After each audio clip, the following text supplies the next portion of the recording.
उपस्थित होता।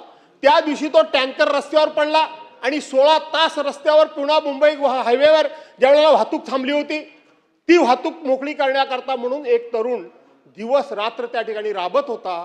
तोच तरुण परवांच्या दिवशी खोपोलीला एक झाड रस्त्यावर पडलं अध्यक्ष महोदय, आणि झाड पडल्यानंतर तो ते झाड बाजूला करण्याकरता गेला। झाड बाजूला करण्याकरता म्हणून त्याने एक फांदी तोडली अध्यक्ष महोदय, आणि ती फांदी तोडल्यामुळे त्याच्या फांदीखाली दुसरी फांदी त्या ठिकाणी प्रेत झालेली होती। आपल्या लक्षात आलं असेल, आपण शेतकरी आहात, प्रेत झाली होती। वरची फांदी तोडल्याबरोबर ती खालची फांदी स्पीडनी एखाद्या रबरासारखी सटकली आणि अध्यक्ष महोदय दुर्दैवानं त्या 22 वर्षाच्या मुलाला इथं सेंटरला मार बसला।